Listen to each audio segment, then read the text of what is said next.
All right. Hello, everyone. It is my great pleasure, after a fantastic day of really heated and very interesting debate, to introduce our final session, No Platform is Hate Speech, Free Speech. Now, while no platforming in safe space has been criticised by commentators and has often been in the media of late, it is important to remember this, that UK law maintains stringent restrictions on incitement to racial and religious hatred, that our hate speech laws are seen by many as an untouchable area. So I think what we want to get to grips with in this session is, can we really blame students for being censorious, or are they simply copying the trends of wider society? And with me today, I've got a really excellent panel, and just before he was billed, Dan Hodges, who's unfortunately had a family emergency and so can't make it today. We're very sorry, and he's very sorry about that. Nevertheless, speaking first will be Mariam Namazi, a human rights activist, and speaking first is Brendan, the editor of Spiked, and he also writes for many other publications. Next is Mariam Namazi, who's a human rights activist and recently subject of campus censorship herself. And then finally we have Douglas Murray, who's associate editor at The Spectator and also an author of many books. So each of the panelists will have 5 minutes max, then I will cut them off and we will go out to questions from the audience. So without further ado, Brendan. Thank you. I completely reject the entire category of hate speech. And I'm always really surprised that so many people treat the category of hate speech seriously. You hear people having discussions like, is this hate speech, is that hate speech? And I'm always thinking, what are you doing? Why are you treating hate speech as some kind of measurable scientific category? To my mind, the category of hate speech is as ridiculous and as abominable, in fact, as the idea of thought crime. And my mission in life, or at least this afternoon, is to create a situation where people bristle and balk as much at the phrase hate speech as they do at the phrase thought crime. There are two reasons I reject the category of hate speech. The first is that this is an ideological invention. It is explicitly designed to repress the expression of certain ideas, and it does that to great effect. It is an ideological tool disguised as a moral good. And the second reason I reject the category of hate speech is because it encroaches into the realm of free communication in an extraordinary way, in a way that no other law or censor in modern times has done. Because it polices not only ideas, but also emotions, feelings. It is the definition of government overreach. It has all the ingredients of tyranny. So on the first point, the ideology of the category of hate speech, you can really see its ideological component if you look at the history of the modern idea of hate speech. Because after the Second World War, the keenest proponents for controls on hate speech were the Soviet Union. And you had all these international gatherings in the 1940s and 50s where people were drawing up international treaties and so on. And the Soviets were always pushing for the criminalization of hate speech, particularly fascistic and racist speech. They wanted international treaties to demonize and potentially criminalize hatred and incitement to hatred. And amazingly, the West actually resisted their demands. Eleanor Roosevelt was leading the Western camp for a period of time while these international treaties were being drawn up, and she said it would be extremely dangerous to outlaw hate speech because any criticisms of public or religious authorities might all too easily be described as incitement to hatred. Now, amazingly, the Soviets won, and in 1965, the UN Convention outlawed the following: ideas based on racial superiority. The key word there is ideas. From the outset, hate speech laws were about repressing ideas, obnoxious ideas, but nonetheless ideas. It is an ideological tool for the repression of ideas. And even worse than being an ideological tool, it's an extremely elastic one. It's extraordinary how unwieldy and arbitrary hate speech laws are and how much they have spread. So they've spread from criminalizing racial speech to criminalizing religious hatred. In Scandinavia, there are discussions to outlaw misogynistic speech. On campuses, they want to outlaw, or they no platform, transphobic speech. So hate speech restrictions spread and spread and spread. There's an unstoppable momentum because once you accept the originally Soviet idea that some forms of speech are so hateful they must be repressed, then there is no end to what you might potentially censor. Just to see how terrifying this is, in Sweden, a Christian pastor was given a 1-month suspended prison sentence for describing homosexuality as a tumor on society. Now, we might all think that's repulsive, but he believes that with every fiber of his being. He was imprisoned for expressing his beliefs. Brigitte Bardot has been fined €30,000 for describing the Islamic ritual slaughter of meat as barbaric. She believes that, really believes that. On campuses, you're not allowed to say that a person with a penis is a man. If you say that on campuses, they will accuse you of hate speech. This is the world we live in, folks. If you say a man is a man, you are accused of committing a hate speech crime. So the unstoppable logic is extraordinary. And students, I think, the students who try and clamp down on hate speech always present themselves as radicals, but actually they are the foot soldiers of a top-down, tyrannical attempt to repress the expression of ideas that started with the Soviet Union and was in the 60s and 70s embraced by Western powers. And then final point, the second point is the level of intervention the hate speech laws grant the authorities, which is that, yes, they suppress ideas, but they also police emotions. Hatred is an emotion. Might not be a bigger and clever emotion, but it is an emotion. And to invite the authorities or student unions or any other form of officialdom to police emotions is the definition of tyranny. We have to get serious about freedom of speech. It is unacceptable to repress the expression of ideas. It is unacceptable to repress the expression of hatred. And it is unacceptable to repress the expression of racism. The question posed here is hate speech free speech? I think we should say hate speech is a nonsense. There is only speech, and all speech should be free.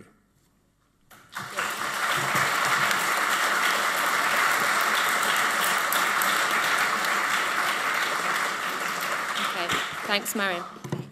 Hello, everyone. It's a pleasure to be here.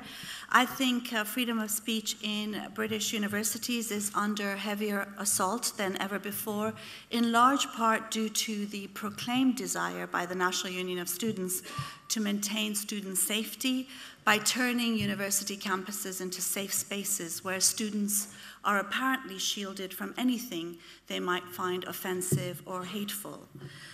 With the increasing number of people being no-platformed at universities, however, it's becoming very clear that offense and hate are highly contested, which is why even when you look at legal codes in various countries, they vary quite profoundly. All too often, limits on speech are set by those with the loudest voices or those with the most political influence, like religious bodies or student unions or the state. And once limits are set, it's a slippery slope with no end in sight. In the name of tolerance of all, we end up with intolerance of all. So I know, of course, that hateful speech exists. My 10-year-old son asked me recently if his Muslim grandparents will have to leave America if Trump becomes president. They've been living there for the past 35 years and working there. As an apostate from Islam and a migrant, I know that hateful speech, whether from Islamists who call for my death or far-right groups like Pegida who want to deport all migrants, can be dehumanizing and intimidating. But banning speech deemed hateful doesn't stop discrimination, and of course anyone can be accused of it, even human rights activist Peter Tatchell. Also, it's those with power that determine what constitutes hate. Not, I might add, to stop discrimination, but very often to regulate socially unacceptable speech and stifle what's considered deviance or dissent. Per the National Union of Students, for example, Islamic societies can invite speakers who promote the death penalty for apostates, stoning for adultery, Yet my progressive counter-narrative is considered hate speech. Also, despite a context where apostates from Islam who are minorities within a minority are threatened with death for what is deemed blasphemy or apostasy, criticism of Islam is seen to be the same as violence against believers, even though there's clearly a huge distinction between words and deeds. Moreover, even if we agree that certain speech is hateful, which of course we don't, is banning it really the best way to challenge it? If that were the case, there would have been no need for social movements against racial apartheid, for civil rights, for Palestinian rights, for women's or gay or refugee rights, if you could solely defend people who are the target of hate speech by merely banning it. Banning speech is in fact very dangerous because it lulls us into a false sense of security and prevents us from doing the more important work of addressing and challenging hate head-on. It's a false assumption that one can combat hate with censorship. Also, when one considers that it's those in power who can most censor and also most normalize discrimination and hate, the absurdity of banning hate speech becomes all the more apparent. By their very nature, universities in particular should be places where orthodoxies are challenged and opinions questioned. Why would one go to university at all if you feel that you have to be protected from views you dislike or that offend you? Fundamentally, I think the NUS's concern for student safety and sensibilities gives progressive cover to what has fundamentally become a corporate approach to risk management in light of tuition fees. And also, I think, unfortunately, multiculturalism, not as a wonderful, brilliant, lived experience, but as a social policy, has erroneously conflated criticism of ideas, criticism of the religious far right, like Islamism, with an attack on people, Muslims, minorities.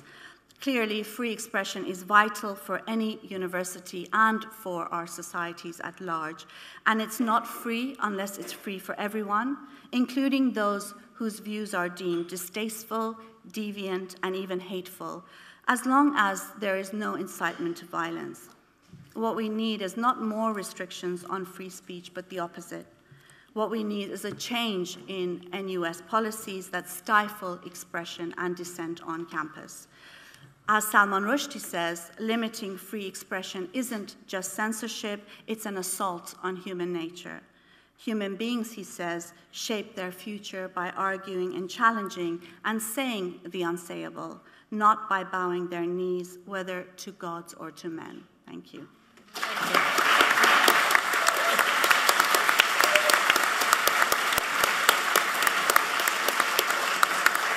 Thank you, Mariam.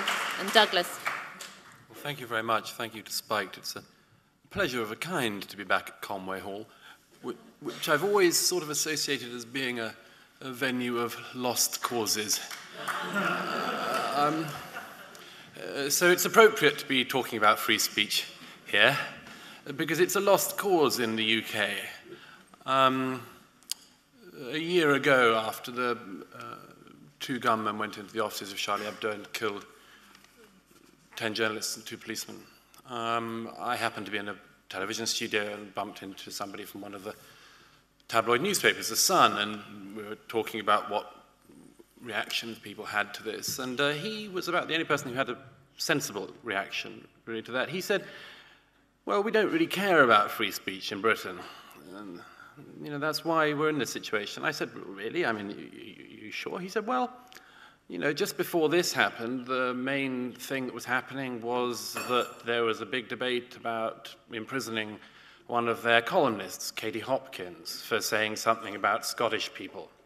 She said sweaty jocks. On the basis of that, prison, you know, sack, defenestration, the usual habits of modern Britain. It's just got worse, and it's going to get worse for a long time to come. Every week brings a new hilarity. If it's not feminists campaigning against Germaine Greer, It's people who say they're gay campaigning against Peter Tatchell. I mean, these are the people who've reaped the rewards of these leaders turning on them, and their movements are disappearing up their own fundaments, not before time. And you see, the problem is that everyone gets a piece of this in the end. Everyone wants a piece of it. Hate speech is the new shut up. Instead of, I disagree with what you say, but I'll defend to my death your right to say it, it's, I disagree with what you say, so shut up. And everyone will want a piece of that, because it's very useful for any political movement, and that's what a lot of this is. It basically falls into two groups of people. The people for whom it's a political movement. I can give you so many stories, as I'm sure all of you. I know an LGBT student at a British university who, because he said that the NUS shouldn't be using its time to campaign against various things of a conservative government, was described as a fake gay. He was pretending to be gay in order to advance a conservative agenda. You've really got to put in the hours, by the way, if you're going to do that. So some of them it's that. They just want their own political movement furthered. And some of them, it's what the late philosopher Ken Minogue used to describe as St. George in retirement syndrome. After slaying the dragon, St. George staggers around the landscape looking for ever smaller beasts to slay.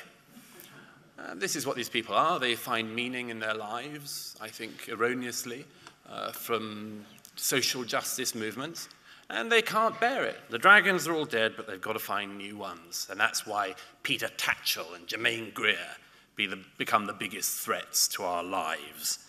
The problem with all of this is that it changes the nature of education.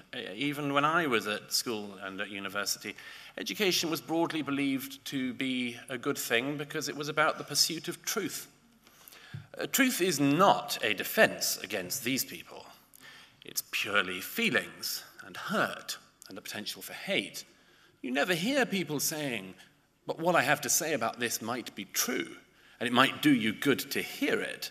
This is not a defense. I ended up recently speaking to the Cambridge University Political Society and saying to them after a spate of no platformings, you know, you can't on this campus now talk about anything to do with birth, or any of the steps that might lead up to birth, any of the preludes, as it were. You can't talk about gender. You can't talk about anything meaningful in life, including politics, religion, and you can't really talk much about death. So what's there left?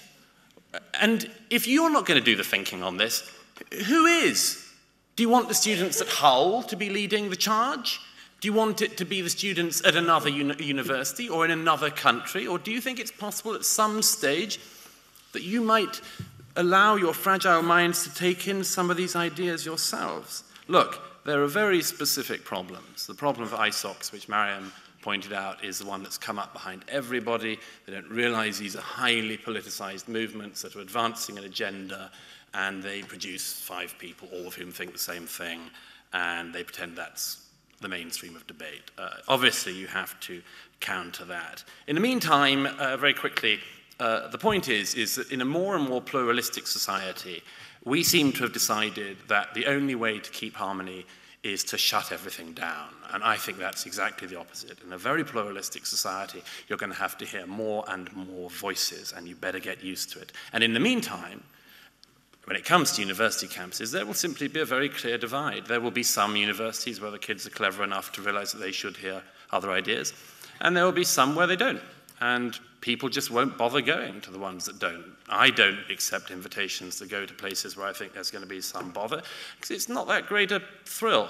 It's not that great a privilege to be asked to go out on a dank night in Kent to speak to some university you've never heard of who might no platform you anyway. You know, I could stay at home with a cat.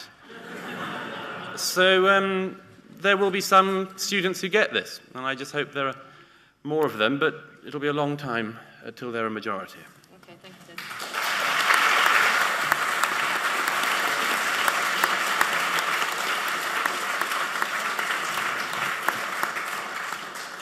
Now, just before we go out to the audience for questions, which is what I really want to spend most of the time doing, I think we're going to have to fight quite hard to pick out some disagreement in this panel.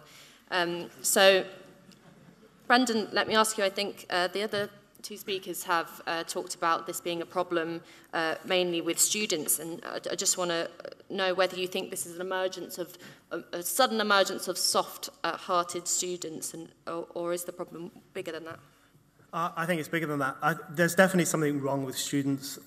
They've lost the plot, they've become soft, they're, you know, pathetic and weak, and not all of them, but the guys who run it. But I think they are an expression of a broader problem in society, which is a collapse of belief in freedom of speech and Enlightenment values and the robust individual and the value of moral autonomy, all those things which have been withering across society for 30, 40 or 50 years. It is not remotely surprising that you would end up with a generation of what we used to call puffs, but you're probably not allowed to say that anymore. You know, wimps. Are you allowed to say wimps? I don't know. So, you know, a new generation which is pretty pathetic. I think they are the end result of various different things. Parenting styles, anti-bullying initiatives at schools, the idea that your self-esteem is the most sacred thing in the world, and if anyone offends it, you have the right to shut them down or shout in their face. If you cultivate a culture in which autonomy is undermined and how you feel about your self-worth is sacralized above everything else, you are going to give rise to this kind of crap on campus. So I think we should definitely hold them responsible because they are still making a conscious decision to pass these policies and to no platform people like Mariam and others. But we also need to contextualize it within the decay of Western society. Okay, great.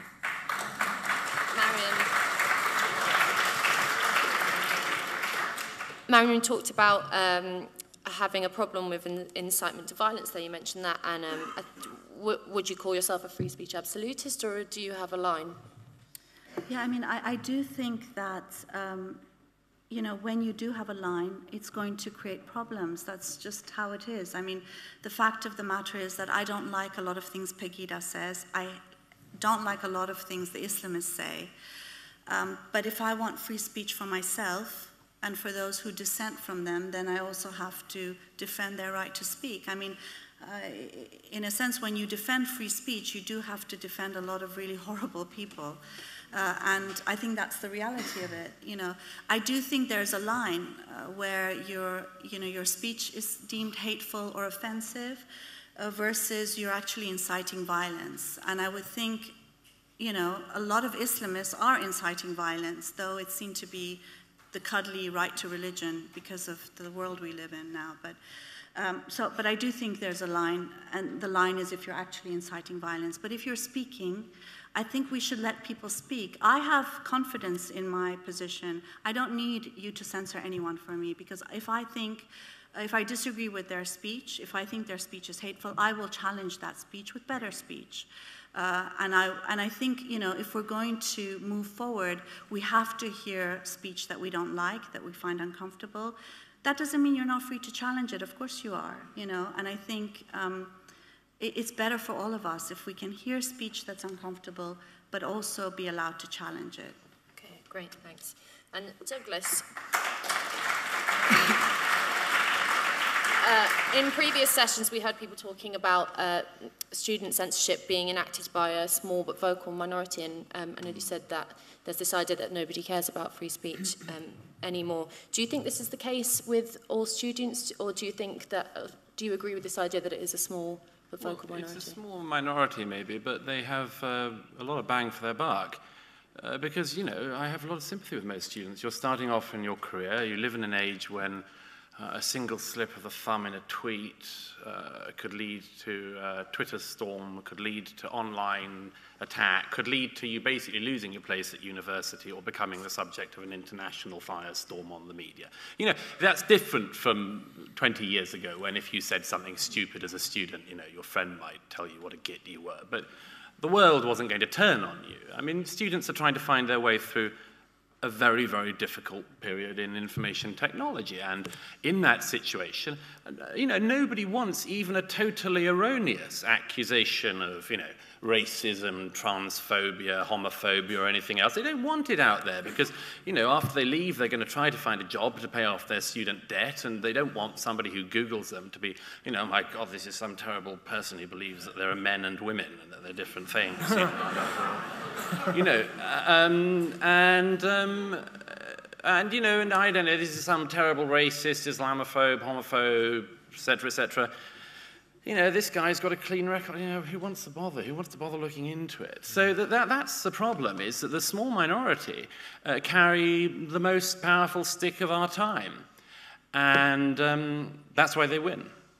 But also, they're just willing to lie. I mean, there's that, you know, we should throw into the mix. I mean, they are just willing to lie. And a lot of other people believe in truth still, in sort of habit. Okay. Right. So, let's see hands up, and we'll throw all of that into the mix. I'll bring the mic. Let's start at the back with the gentleman holding up the notebook there. Thanks. Two quick questions. One to Douglas. I think you're underestimating the problem because we now see that at a national level, for example, only last week, a Labour MP, Chris Bryant, was calling for Tom Jones' song Delilah to be banned because of its sexist content. We see Labour and Scottish Nationalist MPs calling for Donald Trump to be banned from the country. Tony Blair is now fronting a pan-European law, a campaign for a pan-European law in the name of tolerance to suppress freedom of speech in a whole range of areas. And the second point I'd like to make is in relation to Miriam, where you say you would draw the line by preventing people, or you would want to see people prevented from inciting violence. Will you either believe in individual freedom of autonomy and responsibility, or you don't? So simply because some idiot tells me to go and kill the infidel, or to kill all Muslims, I'm not going to do that, and if I choose to do that, then I should rightly be held responsible. So I don't understand why this kind of arbitrary distinction is being made by you. Thanks. Hands up. Let's go to far back there, right at the back. Thanks. I think, for me anyway, Douglas made a really, really important point which might get lost, you know, because of the delivery, which is you connected the question of free speech to the question of truth. And I think that's a really important relationship to keep together. And it does strike me, just a question for the panel, maybe we get the debate the wrong way around. I mean, it strikes me that in relation to moral, political issues today, people's conception of truth has become highly privatized, that they see it as a personal and identity thing. And maybe we need to attack the question of free speech in relation to establishing what we mean by truth as a public thing that we struggle towards. And that's why we need free speech. So I'm just wondering whether that might be an alternative way of arguing it. Thank you. Let's bring it down here to this gentleman with the glasses right there next to you. I think there's, I kind of would like to make it a little more specific and mention the fact that I think over the years, a lot of the barriers to free speech have actually been rowed back in this country. I'm old enough to remember the end, effectively, of censorship of books, the end of censorship of theatre. We've got rid of Section 28. We now have the anti-religious bit of the of discrimination that Labour implemented has never actually been brought into law. Has never actually been implemented. We have got glorification of terrorism, which, in theory, would outlaw praising the Gun or praising the Boston Tea Party or the ANC, but I think that's been rarely used. And I'd like to hear a little more, out of my own ignorance really, about what specific hate law is being objected to by the panel, which I think I would sympathise with. But I have one question, because what I think has happened is that we've moved away from a situation where basically censorship was the government stopping us hearing or seeing or reading things that were bad for us, you know, classic in the Lady Chatterley's trial, would you want your wife or servant to read this, to a situation where censorship is a kind of branch of consumer protection. And so it's different bodies from the state, by and large, who are up to it. And I just I just wonder a little bit if there are certain things that you can require of clubs, of other kinds of bodies, which you'd object to if it was required by the state. And I just have one example of that, which is a question to everybody. Do you think that football clubs have a right to exclude people who shout nigger at black players? Okay. The lady just in front of you there, please. Question and a point. What the first, my question is the concept of offence or offensiveness actually useful, or is that also trapped within the emotions, and is it just subjective? I know, Brendan, you do use the concept, and I find it not very helpful, because I don't think I've ever been offended by anything other than that kind of thrill you feel when you hear a particularly filthy joke, and I actually really enjoy that feeling. So I can't think of an instance where I've actually been offended by an opinion. So maybe I'm weird, but I don't know what it actually means, and I wonder whether it is a useful concept. Secondly, I watched the video, Mariam, of your debate at Goldsmiths, and what that made me think was, at a certain point, the people who want to defend free speech are going to have to man up and actually defend the space in which free speech occurs, in which case it was the room that you were in. And I could not believe that nobody hustled those guys out of the room or punched them in the face. It was disgusting to me that didn't happen. I would have quite happily performed that on your behalf. So how do, practically, students actually make real the practice of free speech? Because I think at a certain point it comes down to that as an exemplary behaviour of how you enact free speech. Great, okay, we're going to come back. I'll go to this side next, but we're going to come back to the panel. I think I'll ask Douglas to come back and open up first. May I start with a very important question of Delilah? I wasn't aware of that one, but I mean, every day there are dozens of these sort of things. It's just virtue signalling by politicians like Chris Bryant and others, you know. I mean, they're all going to be in a pickle with the Donald Trump thing if he actually becomes US president, aren't they? But there's nothing to lose, they think. There's only something to gain. I signal that I'm against bigotry. I signal that I'm against Tom Jones. There's nothing to lose, there's only something to gain.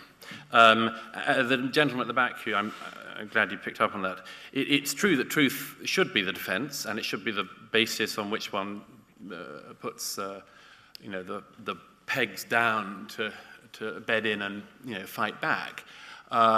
It's difficult, definitely, in an age where truth is thought by a lot of students still to be very relative. But there's a possibility there. That's the only way you can do it, and to say in the great tradition of English liberty that one of the purposes of free speech, indeed the most important one, is to get to the truth. The gentleman who said about the hate speech laws, yes, I mean, I think it's a very striking thing, by the way. They are used, the glorification laws and others, they're not used as much as some people think. The striking thing to look out for is a number of times when the police use effectively speech laws on people that have done a lot worse, because it's easier. It's easier to get them on the speech stuff than it is on cell activity that seems to be leading to something that could be. So, I mean, and part of that is simply a restfulness issue. It's easier for the police to sit looking at Twitter all day than it is, I mean, imagine, it's delightful to get the call saying, could you investigate the Sun columnist Katie Hopkins, or some poor guy on the south coast of England who said that he'll drown Tom Daley, who's about the hardest person in Britain to drown, by the way. But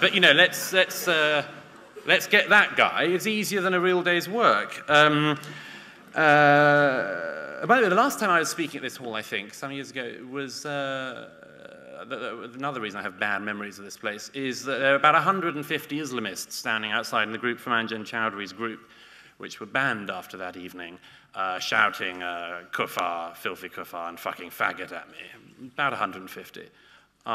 They got banned afterwards. I'm very proud of the fact that they were banned not because they were calling me a faggot or a kuffar, but because some numbers of them in the days afterwards were found to be trying to blow up the London Stock Exchange and target rabbis and other people in this country for assassination. But just finally on your offended point at the front, I'd like to pretend that I never feel offence, but most human beings do feel offence at some point. And let me give you a very quick, if I may, example of this, but I think it might be pertinent. some years ago, before I was writing voluminously myself, I remember reading Bron War's columns in a paperback version. And there was one point at which he said something, I mean, he was, fantastic, one of the greatest satirists this country's ever produced. I remember in one of the columns he said, homosexuals remind me of soufflés. They're delicious whilst they're there, but afterwards, poof, there's nothing left. Now, I remember at the time thinking, I found that hurtful. Definitely. I didn't want to ban him. I found it hurtful. But if you think back on that, what was the origin of the point he was making? One of the points was that gays don't have children, which is, broadly speaking, and biologically certainly true. But if you were to ban Bron War, as you almost certainly would today, you'd have to ban Shakespeare next. Because the last couplet of Sonnet 12, Shakespeare says, nothing 'gainst time's scythe can make defence, save breed to brave him when he takes thee hence. So if you lose Bron War, you've got to lose Shakespeare. And if you've lost Shakespeare, what have you got left? Some Derrida, post-structuralist, post-crap, and, the collected, sanitized column, which now everyone wants us all to write, which consists of a column that would effectively be written by committee and can be objected to by no one, i.e., a column nobody should want to read.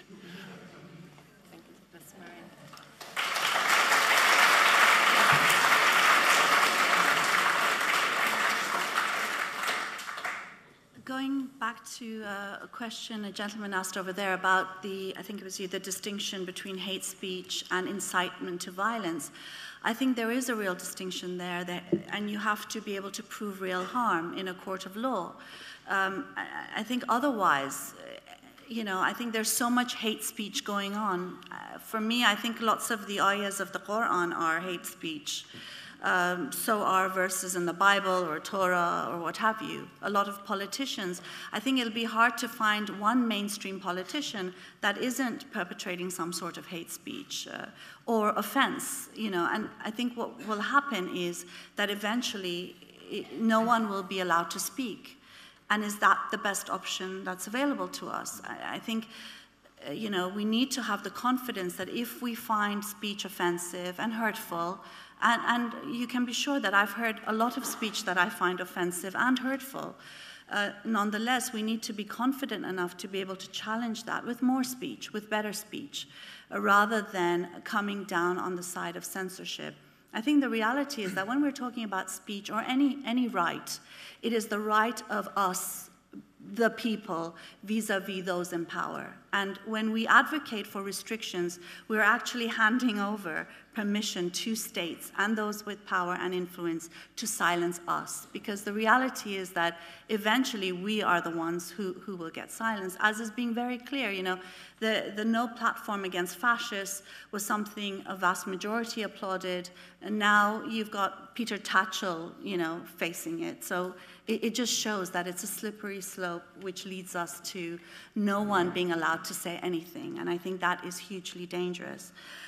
Also, with regards Goldsmiths, I think that day we did defend free speech, and no one was beaten up, though maybe some of us would have liked to beat some people up, but most likely they're not. They wanted to beat me up. No one was beaten up. No one was, thrown out. Well, eventually the guard had to intervene. But I think that's a good example of how you can defend free speech, even when it seems quite a difficult situation to be in. I think for me, what's clear about Goldsmiths is that the Islamists are very intimidating, and they do scare a lot of people. I think they might have even scared the security guard, to be honest.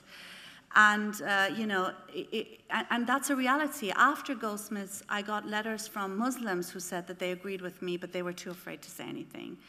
And I think that is a reality. So especially when you're dealing with Islamists who are so scary, who are so threatening. At the meeting, one of the Islamists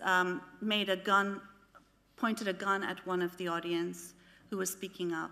Another, he passed by and he made a boom sound, like he's going to explode the place.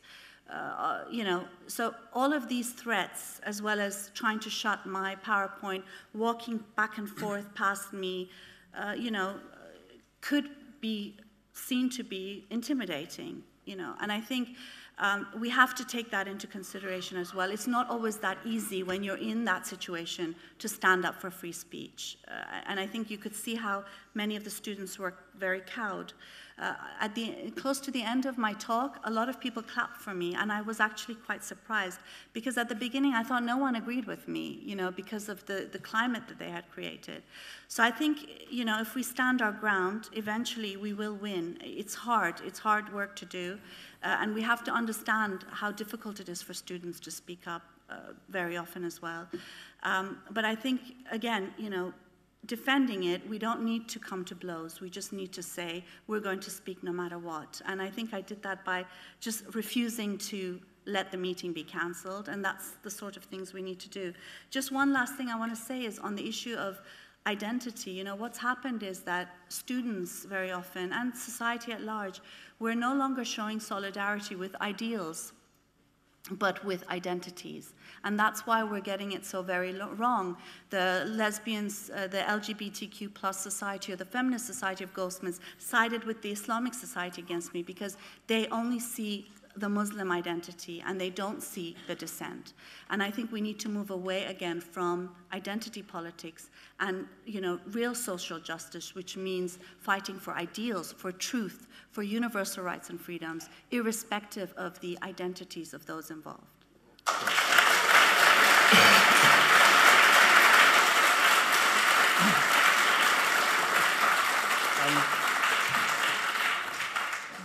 Yeah, in relation to what students can do to challenge censorship, it's always just worth remembering that freedom of speech is not something that can be given to you. Freedom of speech is something that you have, and you do, and you exercise. If you wait around for someone to say, over here you're allowed to say such and such, then you'll be waiting forever. So I think they just need to exercise their freedom of speech and bear the consequences that come along with that. If you're at a university which has banned Robin Thicke's song Blurred Lines, it is incumbent upon you to get a sound system and play Robin Thicke's Blurred Lines on a loop all day long. My favourite form of student censorship is some campuses, some student unions have banned the making of sexual noises in the student bar. When I was at university, if they banned the making of sexual noises, I can guarantee you everyone would be making sexual noises. It's a principled matter. You must make a sexual noise in the name of freedom of speech. So you challenge it by doing what they forbid you from doing, and then if you get in trouble, you build a campaign around that, you get a media interest, you alert people to the fact that you are potentially being thrown off campus for having made a sexual noise, and that's what you do, I think. You don't wait for them to change. In relation to what hate speech laws exist or have been used, there are numerous examples. A student, 2 or 3 years ago, a student was imprisoned for 56 days for saying something racist on Twitter. This is the country we live in. People are imprisoned for 56 days for saying something. A member of a racist party was given an 8-month suspended prison sentence and community service for writing a blog post that contained the word wogs. This is the country we live in. People are fined for making jokes. After last year's truck disaster in Glasgow, when a truck killed some people on around Christmas time, the police visited the homes of people who tweeted jokes about that incident. There are numerous examples of hate speech laws being used to arrest, fine, and imprison people, and the lack of outrage about it today is really, really surprising. I'm hoping that in the future, historians will look back and be amazed that people tolerated the existence of this kind of legislation. But having said that, I do think censorship is also being outsourced by the state to rising numbers of private groups, student unions, other kind of non-state bodies, and that is very worrying, and particularly the way in which student unions are kind of taking the baton from the state and are enforcing their own form of censorship of anything they don't like. Final thing, in relation to free speech as a means of discovering or trying to discover the truth. I think that's very important. And it's a point that John Stuart Mill makes, which is the only way you can be sure that what you're saying is potentially true is by testing it in public debate, subjecting it to ridicule and criticism and discussion and everything else. Otherwise, it's just dogma. If you just believe it because you know it's true, you're just a dogmatist. And I think that's the case with lots of these NUS officials who ban things. Censorship is the midwife of stupidity. It makes you stupid. If you live inside a safe space and no kind of controversial idea or idea that you hate is allowed to enter that safe space, then you are making yourself into an idiot, and you are making yourself dogmatic. The safe space is a bigger trap for the people inside it than it is for the people outside. In the words of Cardinal John Henry Newman, the human intellect does from opposition grow. It's only through exposing yourself to opposition and criticism and abuse and offensiveness and outrage and insults that your own intellect can grow. So the thing that worries me most about students is that they are making themselves dumb. Yeah. That's the real consequence of censorship. Okay. I'm going to see your hands. That side last time. I'm going to come to this side now, so we can bring the mic over here. And please be very short. I want to get as many in as possible. Let's start at the back there. The lady there, right next to you. Stand up and be as short as you can. I have 2 quick points to make that hasn't really been picked up. When student union officers talk about hate speech, what they really mean is right-wing speech. So they're trying to censor out political opinions that they don't like.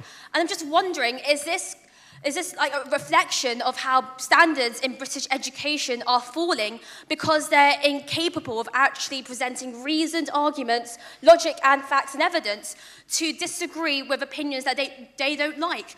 The culture within universities is that if you don't agree with someone, you shut them down. Or in my case, you're told that you're a bigot, you're a racist, you're a sexist. In other words, they're attacking the individual as opposed to attacking your own arguments. Thank you. Straight in front. Just straight in front there. Yeah.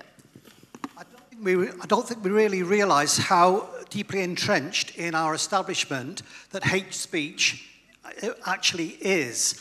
As we speak now, the European Union are formulating policies to make questioning and challenging feminism a hate speech, a hate crime. Not many people actually realise that. So we have feminists in every university, but we're not allowed to critique them at all. In 2 or 3 years' time, the EU is actually formulating policies to make that. And this is probably why I've been banned at least 10 times by universities speaking on, if men have all the power, how come feminism makes all the rules? The last time I was actually banned was from Manchester University's Free Speech Society on that very issue. But finally, let me actually tell you, this is the feather in my cap. The last time I was banned, no platformed, twice last year, was by Conway Hall Ethical Society. Thank you. Right. Let's rather hear questions than right. Way over here, and you there. Yep, you. Hi, so this has all been quite vitriolic, which is great fun, but also quite divisive. What I'm wondering is, the focus of this has been on kind of attaining a high truth or objectivity, and one of the means of doing that is debate. It seems to me that the group which struggles with this is those who aren't able to listen, and those who have a kind of struggle within themselves. And I guess what I'm wondering is debate and is rationality the only means to tolerance, or are there perhaps other ways? And for those who don't have the inner resilience to confront challenges they find, how would the panel suggest that they respond to the problems in the world? Brilliant, thank you. And directly in front of you, the lady with the glasses. Yeah, thanks. Hi. Yeah, this whole idea of incitement to hatred I find ridiculous because, first of all, it presupposes that hatred and emotion is some sort of crime or ought to be one. I don't think the government have any business policing our emotions, just like they have, well, our hatred, just like they have no business compelling our love for their politicians or policies. Secondly, it presupposes that other people somehow determine an individual's emotional response. And as such, it's an attack on agency, which is really a very important pillar of the liberal concept of individual responsibility, the flip side of which are individual rights. So Brendan, I think you're absolutely right when you say that this whole thing is it's symbolic of the decay of Western society. And finally, one little other point. Very quickly. It's okay, it's possible to measure physical injury, but measuring offense, how do you do that? Anyone can say they're offended. It's kind of an abstract idea. And there's no evidence needed. Just the claim, I'm offended, is enough to shut down the offending speaker, which seems absolutely ridiculous. Great, thank you. So show of hands, come down here. Take two more, very quick, please. So I completely agree. I don't advocate for the incitement of violence, but I still really want to know that the answer to the toughest question, I think, is when do you know when hate speech becomes an incitement of violence? Thank you. Okay, brilliant. it's a tough one. Keep it short like that. And who was in the front here? Show me your hand. No? Right, we'll keep it to that. Brendan, would you like to kick off?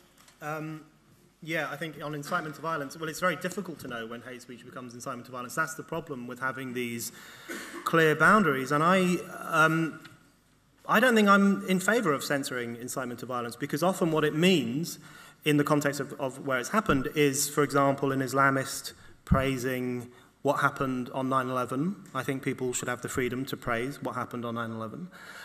Or, people's expressing support for Hamas or ISIS or some other repugnant group. I think people should have the right to express support for those groups. And I think it's Peter Tatchell, I'm a fan of Peter Tatchell. I wrote a piece for The Spectator this week defending his right to freedom of speech. But the last time I had a debate with Peter Tatchell about freedom of speech, he was arguing that Jamaican dancehall singers who sing about killing homosexuals should be banned on the basis that they incite violence. And my argument was they don't incite violence. They sing about, they fantasize about killing homosexuals. That's really different. And also, if you hear a song in a disco and the lyrics go into your mind and you think, oh, now I'm going to go out and kill a homosexual, that's your fault. That's not their fault. So Peter Tatchell, bless him, has been on the wrong side of the debate about freedom of speech a few times, and then he wrote a piece in The Guardian calling me a smug shite for defending freedom of speech for homophobic singers. So I think the lines are difficult to draw, which is why I think we should err on the side of not having any. And it really is important that we take freedom of speech responsibility seriously, because there are two beneficiaries when it comes to freedom of speech. The person who has something to say, whether it's interesting, stupid, racist, clever, whatever, those people must have the right to say what they want to say. But more importantly is the right of the audience to hear them and to judge for yourselves if they are talking rubbish or saying something interesting. If you allow the state or the student unions or someone else to make that decision on your behalf, you are infantilizing yourself. Censorship is bad for people who are being censored, but it's even worse for everyone else, because our moral, intellectual muscles become weak. And it's incumbent upon us to fight for freedom of speech for everyone, so that we can make up our own minds about what's true, what's false, what's good, and what's bad. Very quickly, the person said, what do we do against them? There is a possibility, which is to respond to their insincere claims with equally insincere claims. My Catholic conservative colleague at The Spectator, Melanie McDonough, wrote a very good piece recently about doing a debate on abortion. She has the conventional views of the Catholic Church on abortion, and some women came on the stage and sat there and said they wouldn't leave because they were being violated and their safe space was being, etc., etc. And so Melanie McDonough went over to them and said, excuse me, but could you leave because you're making me feel unsafe? And as she said, there we were, a standoff between two equally insincere groups. So that's one possibility. Free speech incitement, I pretty much agree with what Brandon said, with one exception, which is that the incitement thing is whether or not really there's any plausible likelihood of you carrying out or having the capacity to carry out anything on the back of it. So if the guy who says he wants to drown Tom Daley is nearby Tom Daley in a swimming pool, and Tom Daley's trying to come up, and the guy is like there with his hand, then the police should take some interest. Equally, the problem with the Islamists, as Mariam and everyone else knows, is that the threat is the thing of, well, you know, I may not chop your head off, but I can't promise that one of my, you know, contacts or somebody else some way behind me, you know, it's a kind of classic thug trick. You know, my mate's really angry, I'm just holding him back. That's very, very effective. What should you do? So the guy there, one answer is far too many people go to university now. The people at universities who should not be there. They don't have the mental faculty to cope with it, and they should go into a useful profession and train for it, and everyone would be better off, and they'd have less debt, and we'd have more plumbers and everything else. And as for the final thing, look, it's a pressure cooker issue. Just recently, at the end of last year, Angela Merkel sat down at a UN thing beside Mark Zuckerberg, and she had a mic still on, and Angela Merkel was overheard saying to Mark Zuckerberg, what can you do to stop people writing anti-immigration things on Facebook? And he said, quote, we're working on it. Now, my suggestion is this, is that in the years ahead, we are going to have one hell of a set of problems in Europe. And it is because a lot of things are happening at the same time as those in power are trying to stop people saying things. This is a pressure cooker that they are building up. Because if you don't allow people to speak, then the only resort is to punch people. If you say to people, you can't mention anything about the change in your society, then the only thing they can do is to do violence somewhere down the road. It's a terrible thing we're setting up. It's a disaster. And people need to call that out now. You cannot put a lid on public opinion and think it won't blow out the side somewhere.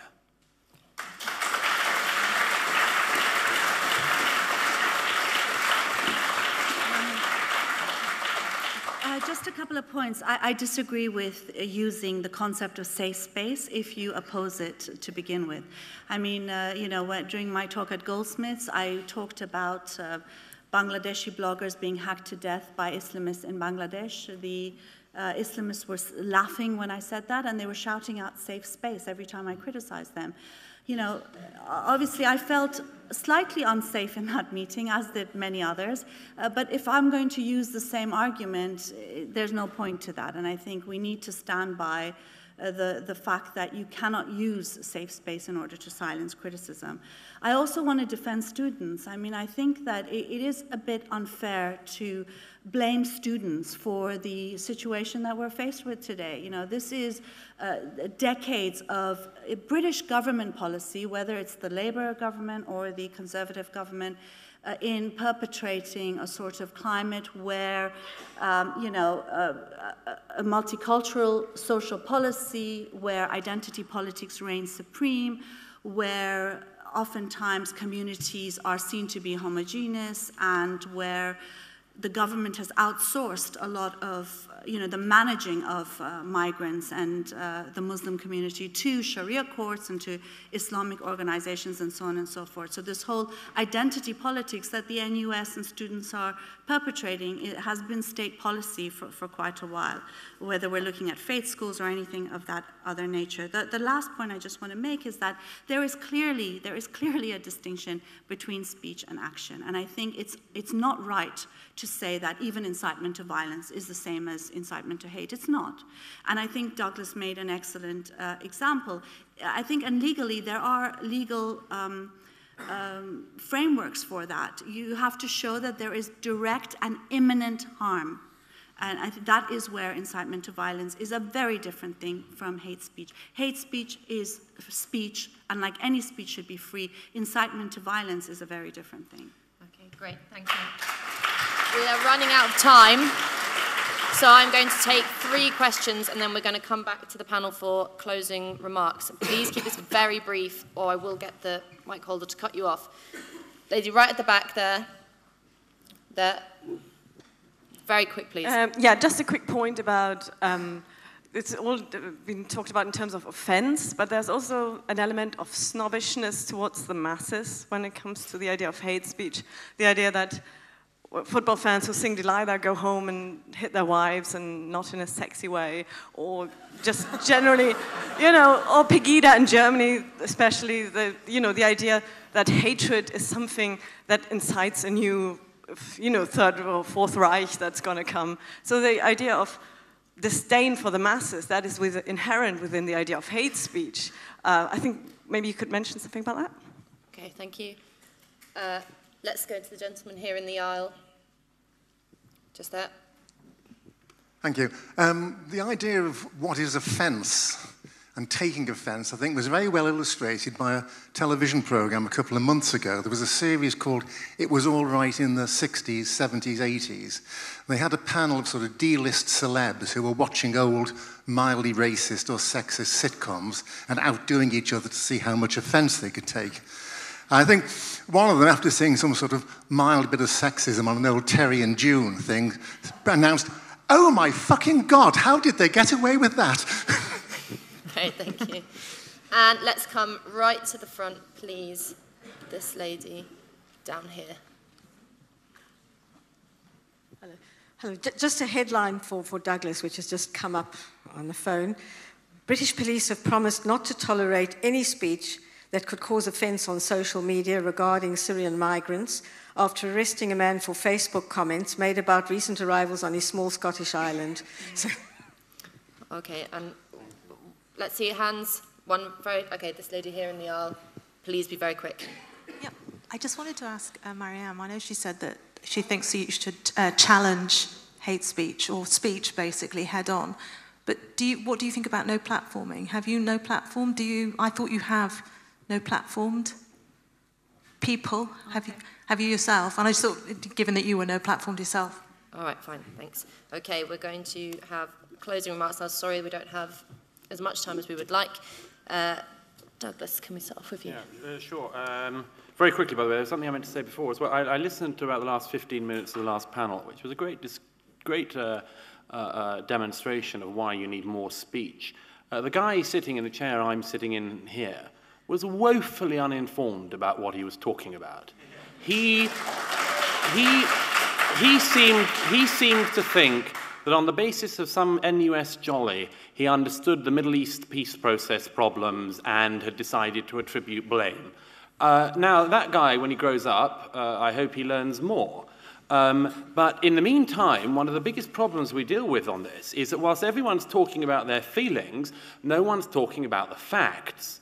And I was recently speaking at a university about the Middle East, as it happened, and I said at one point, some guy stood up and said, something about the border of Gaza and so on. And I said, oh, well, join me in calling for the Egyptians to pull down that border.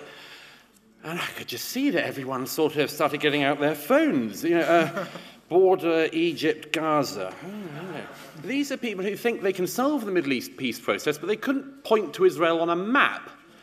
And that's a very significant part of the problem. They don't know any of the facts, but they've got all the feelings. Very quickly, very quickly, promise. The Syrian migrant story that the lady down there at the front just absolutely symptomatic of this, and a good example of how this blows. I repeat the warning on this.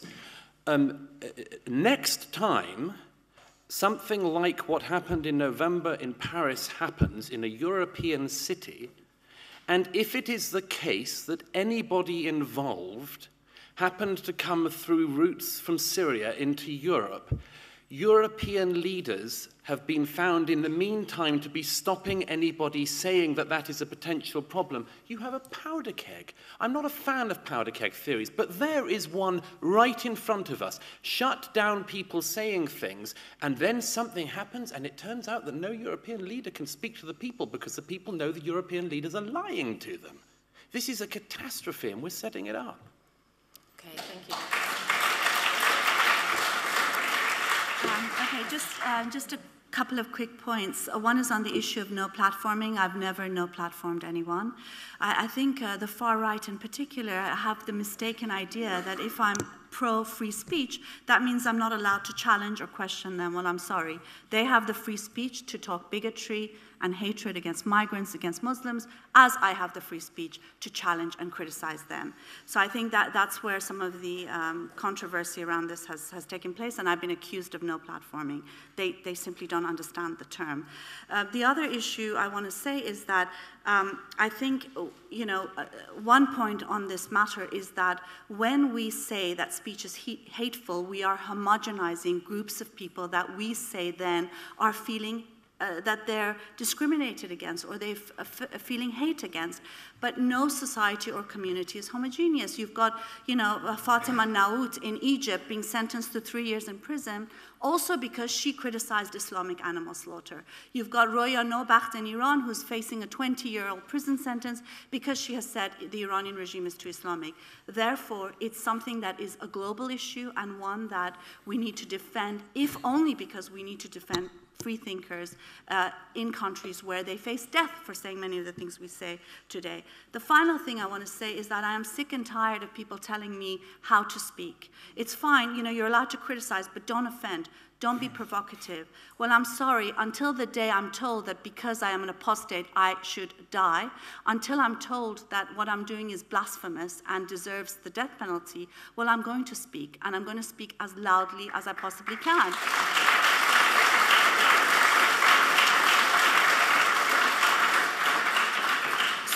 Stop threatening me, stop telling me not to speak, and then I don't need to be as provocative or offensive. Thank you. Yeah, I've been fighting for freedom of speech for racist people for about 22, 23 years since the first year I went to university, because they tend to be the people who suffer the most censorship on campus and in society. And the mistake some people make, following on from what Mariam said, if you defend freedom of speech for certain people, then that means you must agree with them or think their ideas are acceptable. But the precise opposite is the case. It's precisely because I think their ideas are unacceptable and ugly and hideous that I want them to have freedom of speech. Because I want to know who they are, hear what they think, and stand up to them. There are two problems with hate speech restrictions. The first is that it rebrands what I think to be normal or acceptable ideas as hate speech. For example, Christian ideas, people who are opposed to gay marriage, people who think men are men and women are women, and so on. It rebrands normal thinking as hate speech, but even worse, it is the worst tool, censorship is the worst tool imaginable for challenging genuinely obnoxious, racist, anti-Semitic, misogynistic ideas, because it simply pushes them underground and it deprives us, ordinary people, of the right to challenge them and stand up to them and to argue them down. I love hearing hate speech. I relish it. It makes me feel really good because, firstly, because it reminds me that I live in a society that's so free you can be a disgusting person and say disgusting things. That's a nice thing to be reminded of. And secondly, because then I know who these people are and I know what they think and I can sock it to them. The day we don't hear hate speech is the day we should be worried, because that means we're living in a tyrannical society, and even worse, we have been morally disarmed of the freedom and the right and the responsibility to challenge genuinely horrible people.